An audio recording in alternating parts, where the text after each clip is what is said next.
Muy buenas noches. Hoy, como dirían en CNN, por Luis Hermes Ruiz, quien se encuentra ausente, el director, y me ha pedido coordine este programa.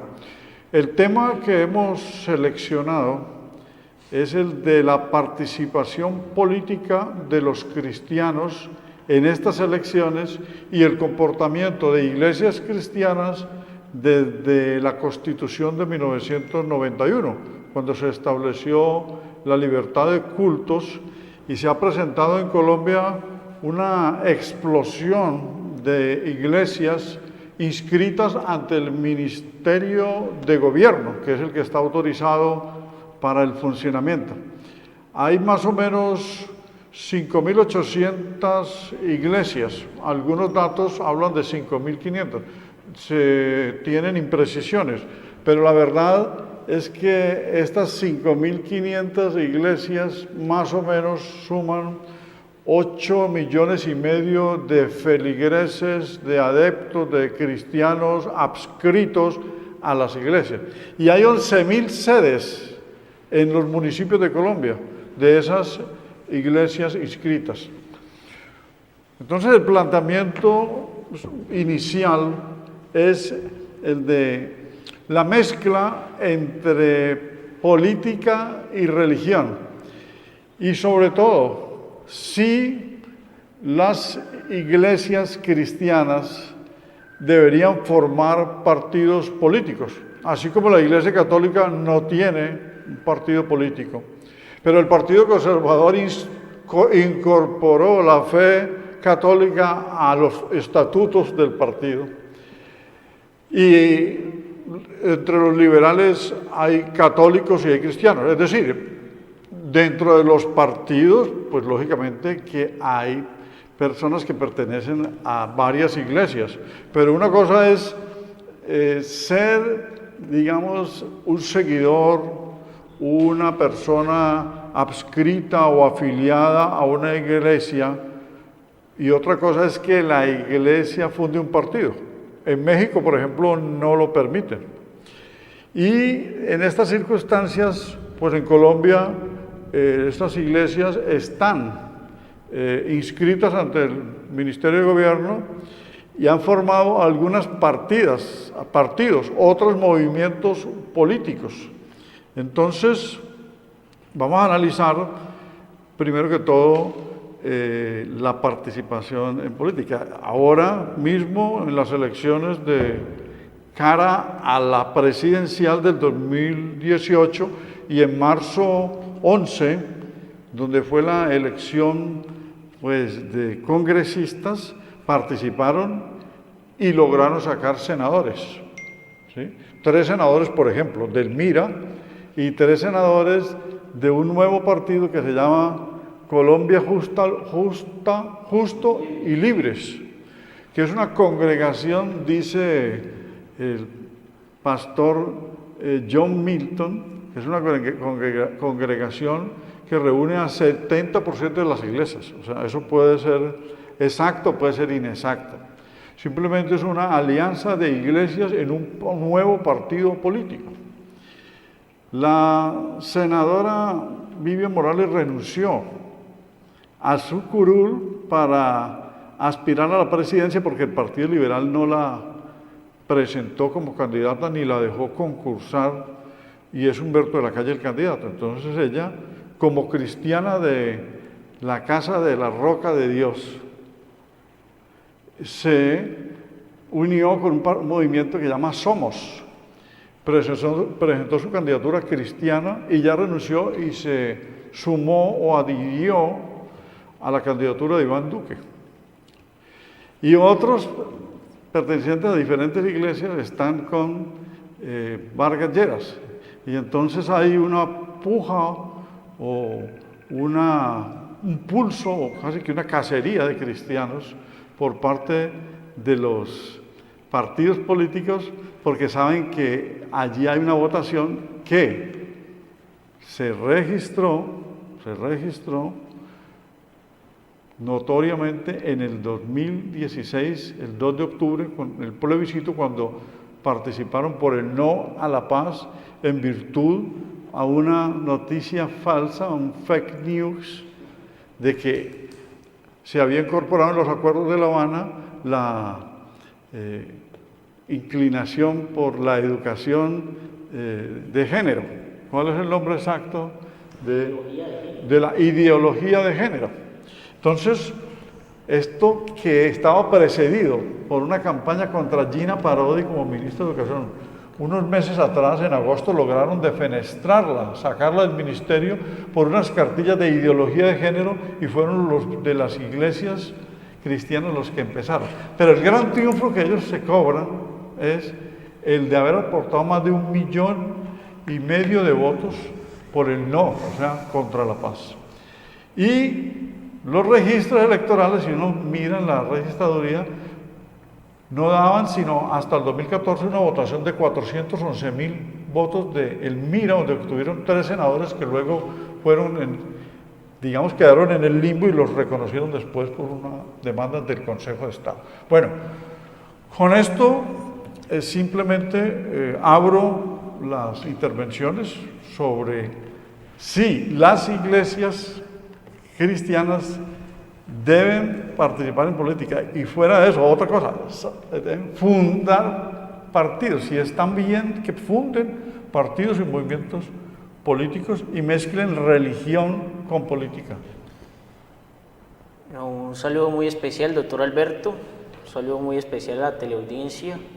El día de hoy pues hay 2 formas de interpretar la relación religión-política.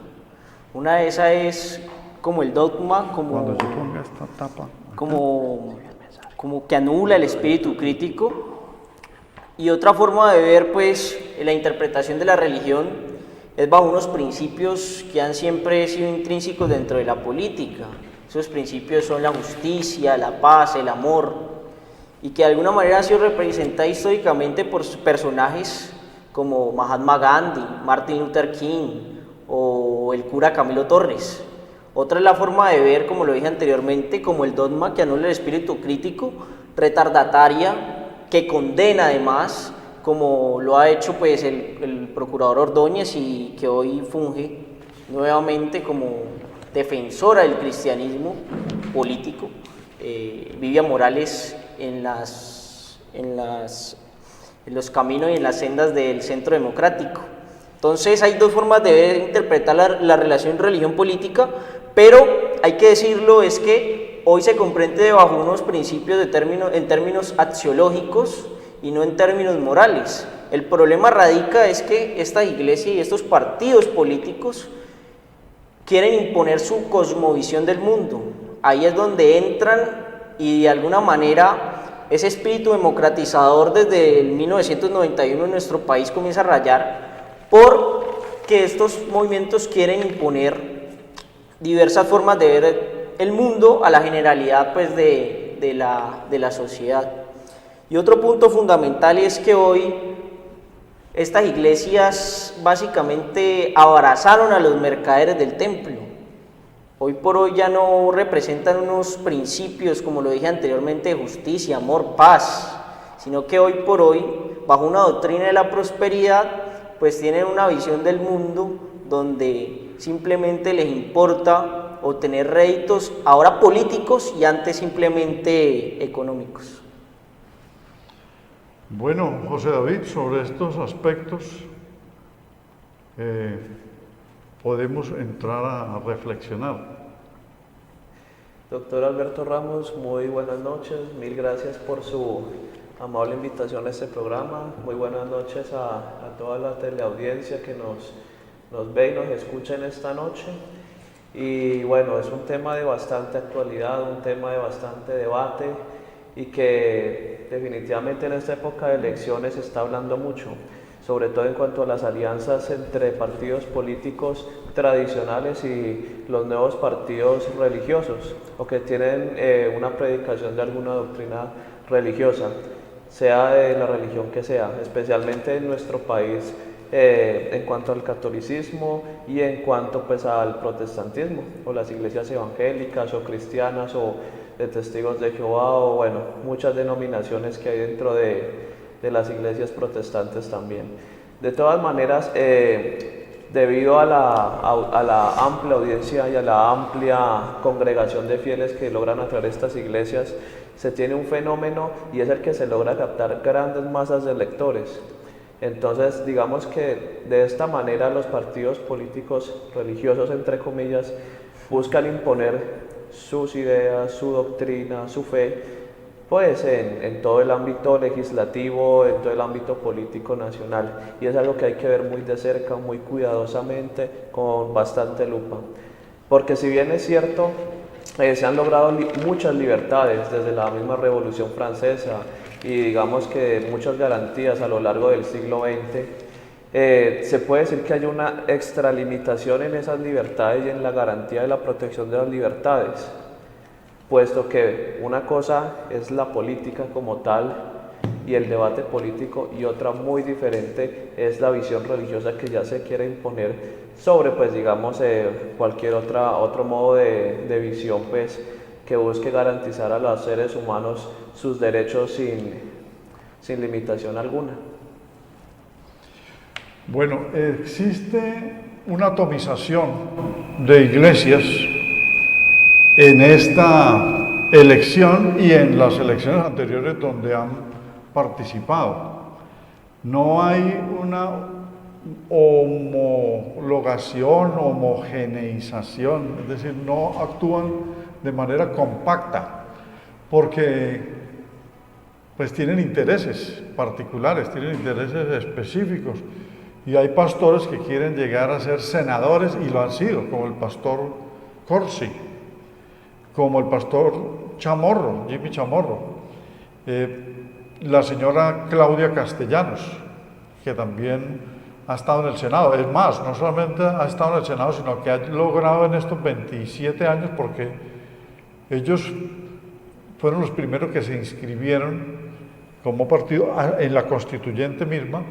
Ha tenido no solamente su curul, sino que ha logrado tener 5 senadores que ha llevado al Congreso, 7 representantes de la Cámara y más o menos 12 diputados.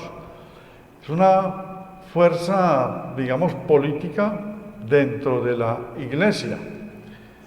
Pero esa atomización de los partidos cristianos, porque no toda la gente que se adscribe a las iglesias protestantes hace política. La prueba es que la mayor votación eran 411.000 votos en el 2014, como lo dijimos ahora, y esta incontable o inmanejable forma de consolidar la votación por el no, que en efecto participaron. Pero si hay 8 millones de afiliados en esas 5.500 iglesias, quiere decir que no se puede creer que porque alguien se presenta a una justa electoral ya va a ganar y que entonces le van a aparecer 8 millones de votos. No. Mire, aquí hay un pastor que es Jorge Trujillo, está en el tarjetón y no aparece en las encuestas, y cuando aparece con el 0,5%. ¿Sí? No solamente está Vivian Morales, está Jorge Trujillo. Creo que es una iglesia que llama Manantial de Vida Eterna. Y no quiere decir que la gente va a votar por él, es decir, lo tienen verdaderamente desconocido. ¿Sí? Pero esa atomización lleva también a la confusión, porque ellos hacen alianzas, y si los partidos tienen fracciones y hay alianzas y la gente no sabe ya dónde está la lealtad por los partidos, dónde está la ideología tradicional, ¿sí? Pues con la llegada de las iglesias aún crean más confusión. Lo cierto es que mi posición es que no deberían tener partidos políticos, ni movimientos políticos. Otra cosa es que pueden participar en política y votar, lógicamente, y estar repartidos en todos los partidos existentes. Pero es que la Iglesia, ¿sí?, católica, pues no tiene un partido político, pero universalmente tiene un manejo del catolicismo desde el Estado Pontificio, o sea, el Papa. Los cristianos también tienen unas afiliaciones, ¿sí?, y tienen vínculos internacionales, pero el hecho de participar en política con partidos propios, si llegara al poder uno de los pastores, por ejemplo, pues formaría una teocracia. O sea que desvirtuaría la democracia, porque lo que pasó con Morsi, ¿sí? Morsi fue un presidente que en Egipto reemplazó a Mubarak en el año 2013, en julio del 2013, y empezó dentro de su partido la Hermandad Musulmana a practicar todas las actividades y sus instrucciones bajo el Corán, y por lo tanto, como fundamentalista, molestó a los mismos estudiantes que habían tumbado a Mubarak, salieron a la Plaza Takrit y en menos de 5 meses también lo defenestraron. En Irán hay un fundamentalismo que es islámico, siguen el Corán y hay un consejo de ayatolas y el gobierno se maneja de manera teocrática, o sea, más inspirados en la Biblia de ellos, que es el Corán, que en las acciones civiles cuando los gobiernos son de los laicos. Entonces esta confusión crea un desvirtuamiento de lo que debe ser el Estado laico, que eso fue producto históricamente de luchas para separar a la Iglesia del Estado. En Colombia, pues la Iglesia Católica influyó en todo el siglo XIX y gran parte del siglo XX, y se hizo un concordato en el año 87, después de la Constitución del 86, para beneficiar a la Iglesia y patrimonializar a la Iglesia Católica como la Iglesia de todos los colombianos. Por eso, en el 91 se habla de la libertad de cultos, en el artículo 19. Sobre este aspecto, ¿qué opina Alejandro?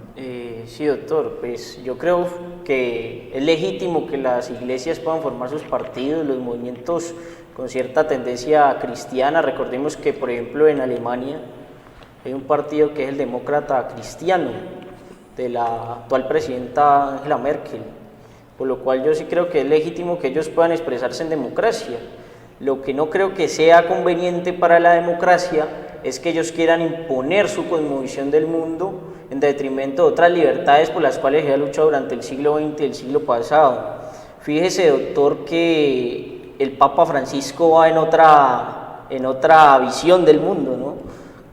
Con relación a las iglesias cristianas en Colombia. El Papa Francisco se ha caracterizado por abrir un diálogo con el mundo, abrir un diálogo con las nuevas expresiones políticas, económicas, sociales que emergen, y a garantizar cierta aceptación por parte de la Iglesia a las diferentes perspectivas de ver el mundo y la vida. Entonces me parece fundamental lo que ha hecho el trabajo que ha hecho el Papa Francisco con la Iglesia Católica.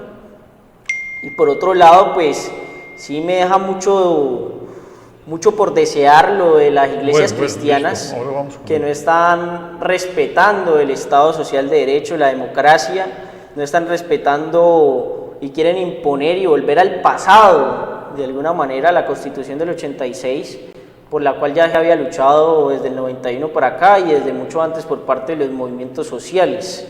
Otro punto fundamental que me parece recalcar es que el descrédito de las instituciones y la gran brecha que habla Joseph Stiglitz hoy por hoy, del 99% sobre el 1%, es decir, el 1% que tiene grandes partidas económicas y el 99% en detrimento, pues ha generado un descrédito en las instituciones que lo que ha hecho, en palabras de Chantal Mouffe, es efervecer los populismos, tanto que yo llamaría populismos democráticos, que quieren ampliar libertades, y por otro lado, los populismos reaccionarios, como hoy se plantean en el escenario político nacional. Bueno, frente a lo que han dicho mis compañeros aquí en el programa de esta noche, es algo muy importante que hay que tener en cuenta. El Papa Francisco, en cuanto a la Iglesia Católica, ha sido muy enfático en decir, y eso lo dijo precisamente en su visita a Colombia el año pasado, lo que tiene que ver en cuanto a sacerdotes, en sus obispos, en sus trabajos, es pastorear un rebaño, es llevar la fe católica, su religión. Y otro aspecto muy diferente es que ya se inmiscuyan en temas políticos. En cuanto a la política, eso es el oficio de los políticos. Para eso hay carrera de ciencia política, hay carreras como tal de que las personas se dedican exclusivamente a hacer política.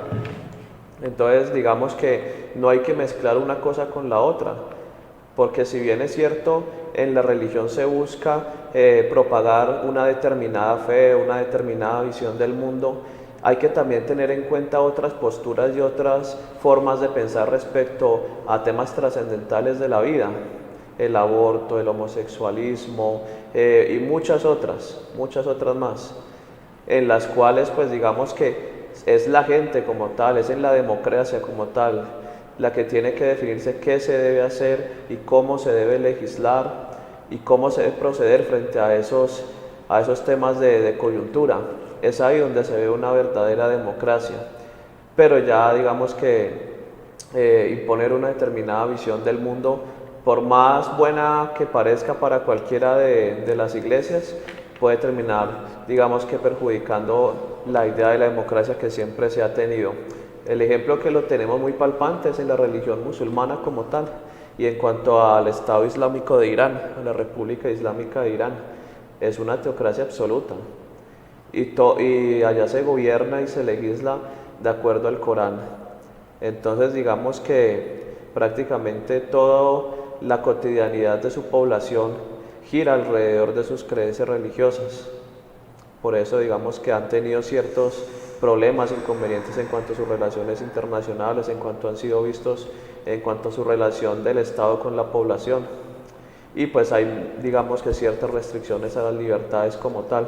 Entonces son aspectos que hay que tener en cuenta, porque la teocracia no solamente es en cuanto a los países árabes, sino también que puede tocar indirectamente, lo podemos estar incluso viviendo en los países occidentales. Pues ese es un tema bastante, digamos, delicado en el sentido que tendríamos que hacer un estudio comparado de los efectos negativos o perversos cuando quienes dirigen unas iglesias, porque estamos hablando de iglesias en general, no estamos hablando solamente de cristianos ni de católicos, estamos hablando, y cabe dentro del marco general del programa que hemos diseñado, política y religión, cabe el islamismo, el budaísmo, el judaísmo, hinduismo, ¿sí? El budismo, iglesias monoteístas, estamos hablando, no de las politeístas, ¿sí? Donde el extremo de la interpretación, porque es un problema de interpretación de los textos sagrados, lleva a la violencia. Por ejemplo, el Estado Islámico, que es la coalición de terroristas que se ha sentado en Siria y en Irak, reclamando los viejos linderos que les correspondía antes del Pacto de Versalles, o sea, del final de la Primera Guerra Mundial. Ellos interpretan algunos versículos del Corán que les permite, ¿sí?, declarar a todos los que no crean en Alá ni en Mahoma y que no practiquen el Islam, declararlos objetivo militar, y entonces los degollan. Los occidentales turistas de cualquier país europeo son declarados enemigos, infieles o impíos, porque no creen en el Corán ni en sus símbolos, y llevan a una guerra santa, practican una guerra santa que es la yihad islámica, en una corriente más extremista del fundamentalismo islamista, que es el wahabismo, ¿sí? O sea, con otros doctrinantes que así lo indican. Pero la religión católica también incurrió en violencia en la Edad Media con las cruzadas, crear unas guerras, ¿sí?, de recuperación de los lugares santos. Y también cayó en unos errores de imprecisión sobre la justicia por la Inquisición durante más de 300 años, al practicar, ¿sí?, todo lo que se denominó dentro de las monarquías el aparato de la justicia concebido, practicado y procesalmente manejado por la Iglesia, que fue la Inquisición, y la tuvimos nosotros como colonia en Cartagena, la casa de la Inquisición. Entonces, porque se le mezcla la política a la religión y quienes llegan al poder entonces se vuelven intolerantes con los otros. De las 9 guerras civiles que tuvimos en el siglo XIX en Colombia, 2 guerras fueron religiosas, entre ellas la guerra de los conventos, ¿sí? De carácter eminentemente religioso. En estas circunstancias, entonces, el llamado es a desligar la religión de la política. ¿Qué es lo que pasa? Que tanto las iglesias que están permitidas y que de buena manera orientan la fe y las creencias de sus seguidores, de sus feligreses, además esto sirve mucho para conductar a personas que si no, no tendrían ninguna otra guía moral, ¿no? Que son asuntos morales, religiosos y éticos que se mezclan, pero sobre todo son asuntos de la fe. Pero entonces tratan con parte de la sociedad, ¿sí? Con una parte de la sociedad, de la población, de la nación. Las iglesias tienen su grey, su feligresía. El Estado, con las instituciones, también lo hace sobre la nación, porque la nación es lo más importante dentro de los presupuestos o componentes del Estado, en la misma medida en que es la población, con sus diferentes denominaciones, pero es para gobernarlos y para las políticas públicas y para orientarlos y para organizar la seguridad, la justicia, la educación, bueno, muchas de las cosas que no se han podido lograr en Colombia, pero estamos hablando en términos generales. Y las iglesias tienen que evangelizar, tienen que orientar a la población. Hay algunos que llevan esto a un extremo, ¿no? de digamos, acogerse a concepciones tomadas de libros santos como el Eclesiastés. Entonces dicen algunos, para justificar participar en política, que en el Eclesiastés dice que todo pueblo tiene el gobierno que se merece, entonces que ellos van a formar gobiernos. Y que cuando los justos dominan, el pueblo se alegra. Resulta que en ninguna parte Jesucristo, ¿no? Dijo que mezclaría la religión o su corriente religiosa con la política. Es más, él afirmó: mi reino no es de este mundo, y con eso renunció inclusive a un proceso justo antes de la crucifixión. ¿Por qué? Porque él tuvo apoyos políticos que se los ofrecieron. ¿Quién se los ofreció? Barrabás. Es que Barrabás no era un delincuente común, era un delincuente político. Era el rebelde que tenía una guerrilla armada contra los romanos que se habían tomado Judea. Y Jesucristo no aceptó eso por su vía espiritual y sus creencias. Entonces él no habló de hacer política. Esto es una interpretación amañada para decir que van a hacer política. Hay pastores en Norteamérica, como John MacArthur, ¿no?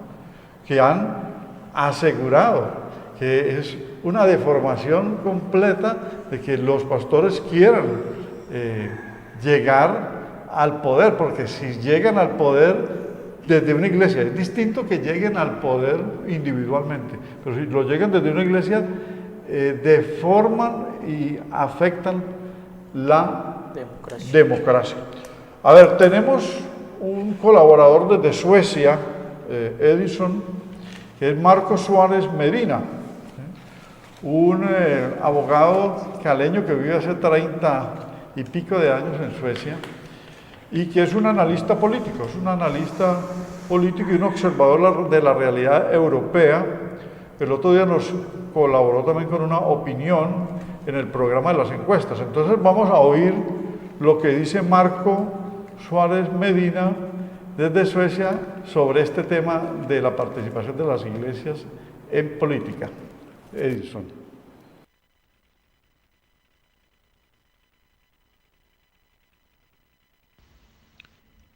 No olvidar los pobres. El Papa llega de Latinoamérica como una medida para frenar, digamos, la expansión del protestantismo. Sin embargo, las iglesias cristianas crecen de forma abrumadora, especialmente en el Brasil. luteranos, anglicanos, baptistas, metodistas, evangélicos, pentecostales y el mismo fenómeno de los neopentecostales últimamente es materia de crecimiento en todo el continente latinoamericano. Atraen de forma incontenible, digamos, más y más adeptos. Estas iglesias manejan estrategias de mercadeo que sobre todo la Iglesia Católica carece. Ofrecen salvación y mejor vida ahora, desarrollo material, salud y felicidad, y riqueza en esta vida. Si se tiene un fuerte espíritu de sacrificio, dicen, este tipo de mercadeo espiritual será más fácil obtener los beneficios espirituales y materiales. El manejo o estrategia económica de estas iglesias difiere también de la católica. El apoyo financiero directo y también de la organización central. Las iglesias que logran establecerse gozan de fondos suficientes y ganancias que también se invierten para crear más iglesias. Pero no solamente en Latinoamérica existe este fenómeno y este crecimiento capital de estos nuevos iglesias. En Corea del Sur se puede palpar que la iglesia está en un crecimiento sin lugar a dudas casi que vertical. Al día de hoy hay cerca de 8 millones de protestantes. La misma tendencia existe en Taiwán y en menor escala en el Japón. En una cantidad considerable del Asia Oriental se precia el cristianismo de ser una tendencia moderna que rompe con el confucianismo. Y en la China de hoy se calcula que hay 67 millones, lo que sitúa a este país como el séptimo entre los países cristianos.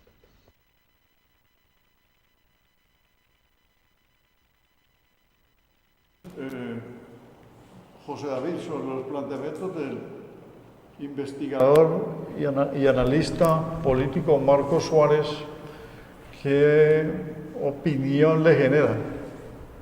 Pues sin lugar a dudas un aspecto muy importante que manifiesta el investigador que acaba de hablar, Marcos, es en cuanto al gran recaudo de dinero o al gran poder económico que también están teniendo y obteniendo todas las iglesias en general, sin importar si es católica, si es musulmana, si es evangélica, si es budista, ya que ese crecimiento económico de esas iglesias también influyen como tal y se deben tener y se tienen en cuenta pues dentro de la economía nacional de cada país, y de eso también depende la toma de decisiones de cada país.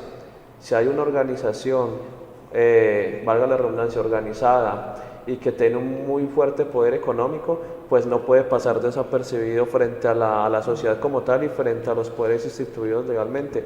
Son instituciones religiosas que se tienen en cuenta para tomar decisiones y pues digamos que en el aspecto de la democracia.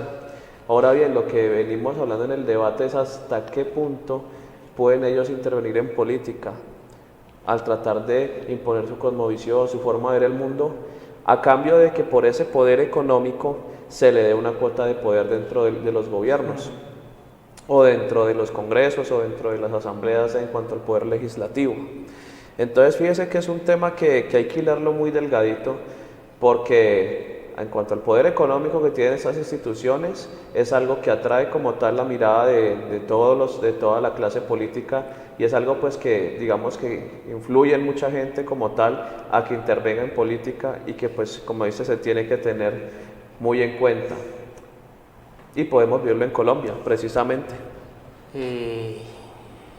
Yo creo que bienvenida en democracia las ideas y los principios y los valores religiosos cristianos, cuando vienen evocados, por ejemplo, por el Papa Francisco, la tendencia ideológica en su momento del cura Camilo, que tratan es de fortalecer la democracia y de permear la democracia y las instituciones de un sentido de justicia social.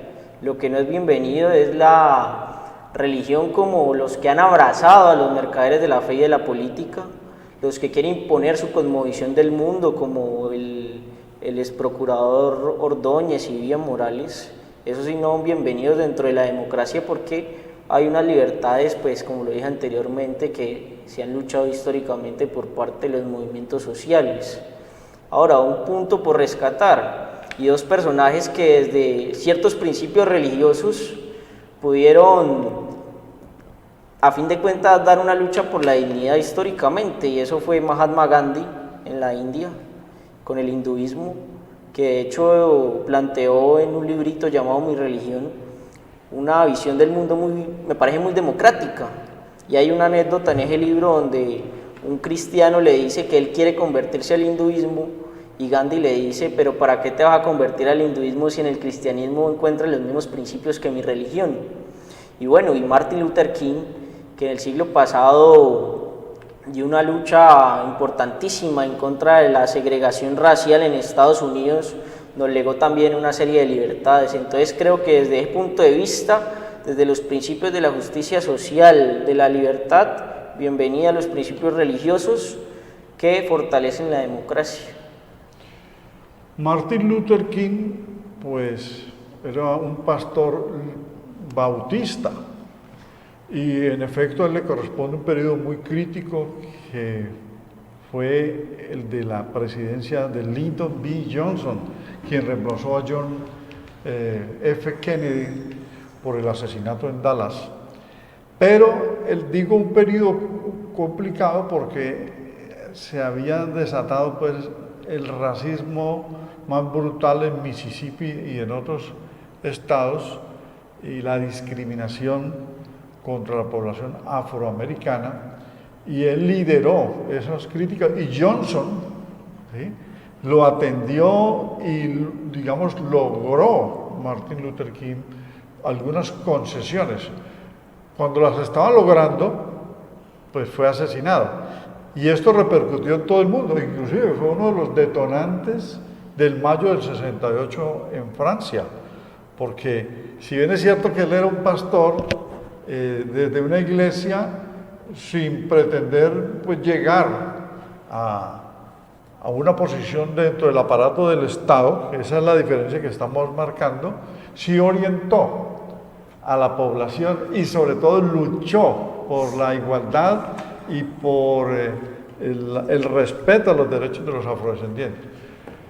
John MacArthur, a quien cité hace poco, ¿sí?, plantea que no deben entonces los pastores protestantes ni los miembros de las iglesias pretender dirigir el Estado, porque va a ser otra cosa muy distinta. Tienen que dirigir son las iglesias, pero que lo que pueden hacer con toda la población que los escucha es sencillamente difundir los valores bíblicos y de los evangelios que se acoplen a la justicia o a lo justo y a la moral.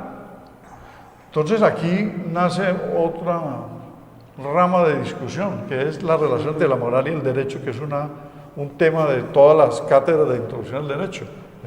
Porque no todas las normas, ahí vemos en pantalla a Martin Luther King, exactamente, el gran orador y pastor.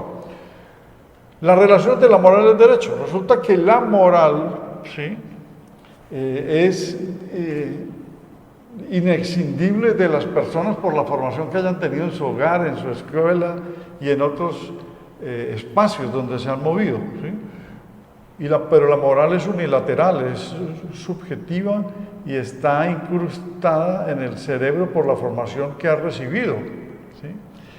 Muchas normas toman de la moral, pero no todas las leyes ni las normas del derecho son morales. Me explico. En los 10 mandamientos está no matar, pues es una cuestión de la iglesia, dentro del decálogo de la iglesia, en los códigos penales también. Pero en los 10 mandamientos está no desear la mujer del prójimo, y ningún código penal por desear va a sancionar, y no existe ese delito del deseo. Existe el de la violación, o el del acoso, o el del abuso. Entonces, en esas circunstancias, ustedes, señores televidentes, pueden apreciar cómo el derecho con el tiempo se ha laicizado, o sea, es laico, es hecho por los civiles, por los congresistas, pero también llegan congresistas cristianos y allí insertan unas normas, pero el derecho tiene que estar apartado de la moral, pero no puede separarse totalmente de la moral. No robar también está en los 10 mandamientos y están los códigos penales.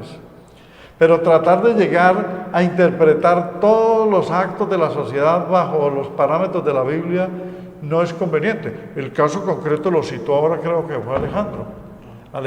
Citó al procurador Ordóñez Maldonado, ¿sí?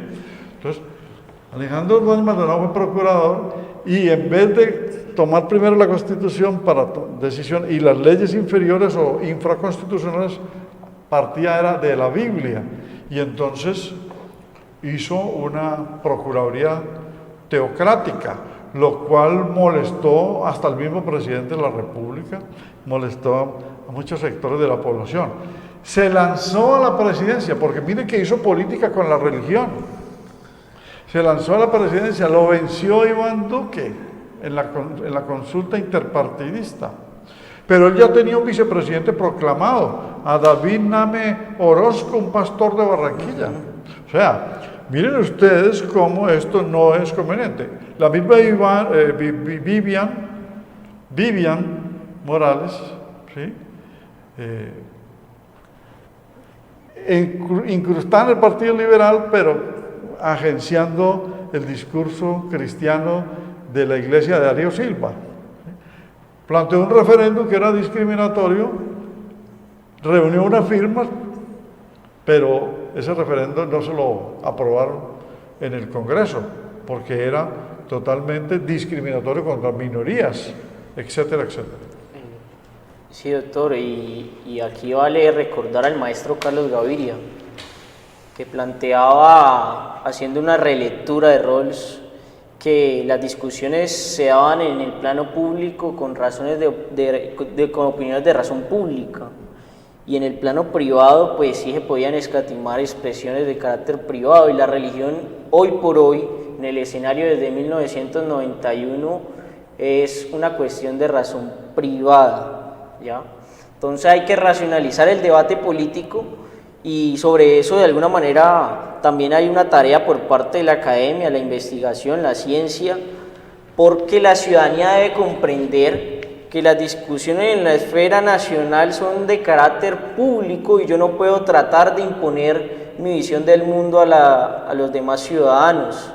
Y en eso tiene una anécdota muy bonita del doctor López Pumarejo, del año 1936, donde él sacó una ley llamada la Ley Cecilia, que la expidió en razón de poder legitimar y poder reconocer el divorcio.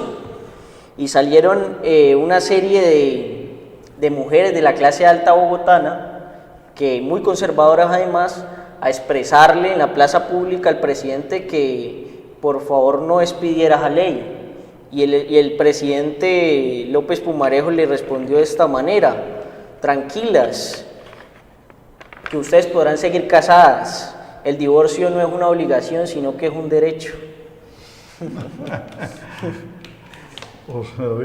Bueno, frente al tema que hemos venido compartiendo, que hemos venido hablando, es importante tener en cuenta, como les decía, la influencia de poder que están teniendo las diversas iglesias y confesiones religiosas en la arena política, ya sea primero que todo por la cantidad de fieles que tienen, que no son 2 ni 3, sino son cientos, miles, millones de fieles, y por otro lado también el poder económico que esas tienen, porque una iglesia, sea de la denominación que sea, no en un mercado capitalista no sobrevive, digamos que solo con las limosnas.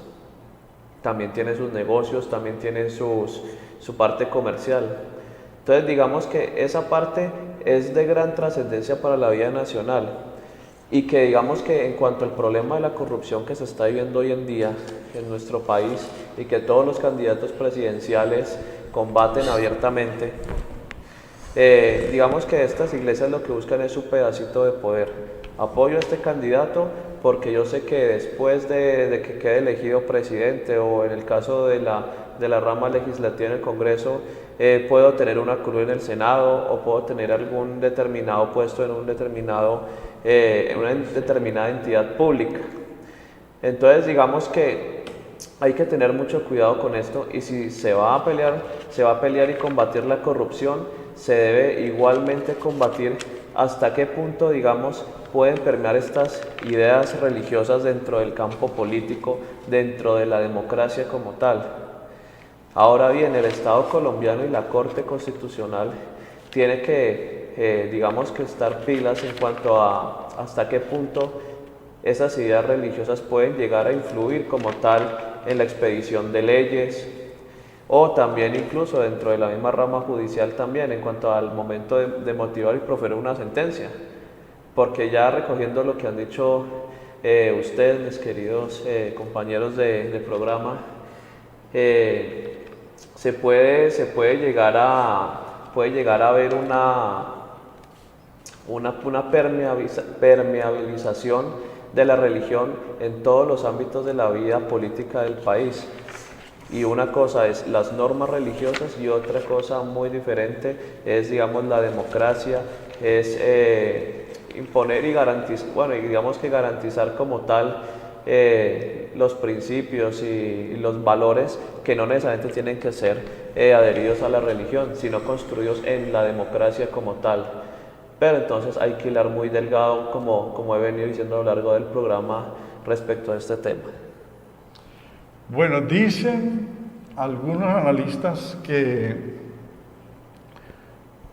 se ha presentado más la participación de los cristianos, o sea, protestantes, evangélicos, de las iglesias que no sé ya cómo denominarlas, porque el término más genérico es protestantes. Es que esto surge de la protesta de un monje, Martín Lutero, en 1517, en Alemania, cuando publica las 95 tesis, atacando a la iglesia en Roma por la venta de indulgencias y por toda la deformación de las encíclicas anteriores.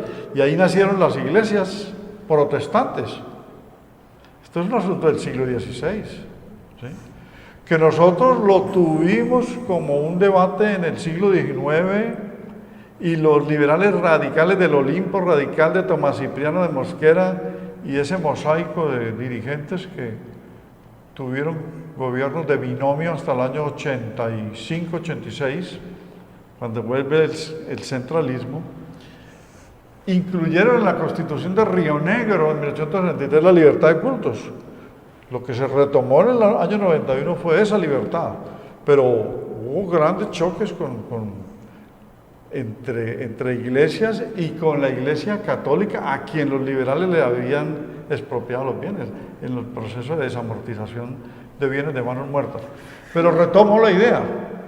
Se dice que después del 91, o sea, en estos 27 años, 1991 al 2018, en estos 27 años, en 1997, frente a la crisis de Samper por la penetración de los dineros de la mafia en su campaña y el descrédito al que él llegó y la desertificación a que lo sometió a Estados Unidos y el juicio que tenía ante el Senado y el elefante que le inventó Monseñor Rubiano, que las iglesias aprovecharon, los protestantes, para formar ante él como una guardia pretoriana, o sea, para protegerlo, para respaldarlo, y firmaron un concordatico. Es que el concordato es de 1887, que Núñez benefició a la iglesia, pero este concordatico, que fue un convenio de derecho público que firmó Samper le dio unos beneficios a las iglesias en Colombia y allí se envalentonaron las iglesias. Doctor, y fíjese, hablando un poco de historia, Juan Calvino, promotor del protestantismo junto a Martín Lutero, en el año de 1533 mandó a la hoguera a un médico cirujano llamado Miguel Servet. Entonces la Inquisición no solamente lo hicieron la Iglesia Católica, sino también los protestantes. Y siendo Juan Calvino un defensor en teoría pues de la libertad de conciencia, ahí vale recordar un poco a Michel Foucault, que dice que el poder pastoral es uno de los más peligrosos de todos. Sí, pero recordemos que a Martín Lutero le correspondió enfrentarse al Papa León X y que no le entendieron su lucha, digamos, ideológica en la interpretación de los textos sagrados y pues también lo iban a mandar a la Inquisición. Afortunadamente el pastor de Wittenberg, o sea, el dirigente de la iglesia, no dejó que lo llevaran a procesarlo en Roma, lo procesaron en Alemania y él logró salvarse de la hoguera. Pero la Inquisición era la práctica que mencionamos al principio del programa, la práctica de la justicia dentro de la monarquía, las monarquías existentes. Además, las monarquías absolutas estaban empezando. Recuerda que el primer emperador universal que fue Carlos V, ¿sí? Y él se posesiona en 1519. Y es que Lutero hace la proclama en 1517 que le favoreció su difusión, que ya había nacido la imprenta hace poco con Gutenberg, pero ya había un malestar con el monopolio que tenía la Iglesia sobre toda la feligresía europea. Ahora, algo que hay que tener en cuenta en cuanto a lo que venimos tratando Martín Lutero, pues tampoco es tan malo como muchos lo pintan, porque digamos que en ese siglo como tal, las inquisiciones y la iglesia igual tenía muchas dificultades y muchos inconvenientes en cuanto a su relación con su feligresía, con el pueblo, y no estaba cumpliendo como tal su deber de transmitir la fe, de llamar al pueblo como tal a que se acerque a Dios en diversas formas. De esa manera fue que nacieron las 95 tesis de Martín Lutero y como tal, digamos que la Biblia empezó a traducirse a muchos idiomas, y que fue lo que el Concilio Vaticano II ya en la década de los 60, ya en el siglo pasado, retomó. Y dijeron, no, es que la iglesia tiene que ser cercana al pueblo como tal. Pero digamos que el origen de todo, en cierta manera, lo tiene la Iglesia Católica, y Martín Lutero pues tampoco es tan malo como lo pintan. Ahora como sí. Tal, se debe tener en cuenta entonces que la política como tal debe ser separada de la parte religiosa como tal, religiosa hablando indistintamente de cualquier iglesia o confesión, y de que la formulación de políticas de cualquier estado tiene que tener en cuenta a las diversas corrientes de pensamiento para poder precisamente tratar los temas de trascendencia de la cotidianidad y de la vida de las personas. Bueno, dice Rodolfo Arango, que es un constitucionalista muy prestigioso en Colombia, profesor en Bogotá, que todo estaba clarísimo para los observadores en cuanto a los estados laicos, o sea, estados dirigidos, ¿sí?, gobernados por civiles. Pero que esta situación de la explosión de iglesias ha llevado a una etapa de post-secularización. O sea, que ya los estados seculares o laicos han perdido el control y las iglesias se han introducido a los aparatos del Estado. En Costa Rica, por ejemplo, creo que había hace poco en Salvador candidatos cristianos. Una ministra del gabinete y secretaria privada, creo, de la presidenta Chinchilla de Costa Rica, claramente de una iglesia.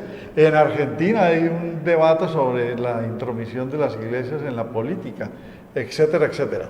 En Brasil, como lo dijo Marco, desde Suecia, pues hay una explosión de iglesias que también tiene que ver con todo este debate que se ha formado respecto a la participación de partidos que de forma sagaz le dieron un golpe de Estado a Dilma Rousseff.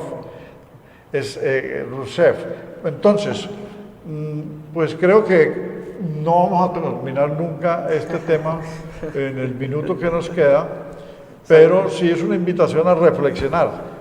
Las iglesias cristianas y la iglesia católica y todas las iglesias, claro que participan. Hoy en Irak eligieron un clérigo en la dirección del Estado, hoy, según CNN y Dutch World. Entonces, es un tema complicado, pero la Constitución da iguales garantías a todos para participar y para la libertad de culto. Y ellos hacen participación. La participación es completamente aceptable, la participación política, no la dirección de los aparatos estatales, porque es como si los partidos políticos se fueran a fundar iglesias. Es decir, pues, habrán militantes de los partidos políticos que pertenecen a iglesias, pero no ir a fundar. Lo mismo las iglesias, no ir a fundar partidos. Ese es el punto central.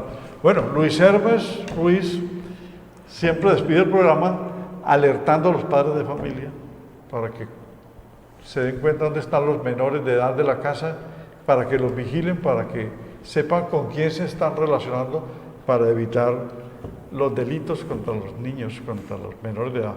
Muchas gracias y hasta un próximo programa. Y a ustedes también muchas gracias, doctor Alberto Ramos. Muy amables. Buenas noches para todos.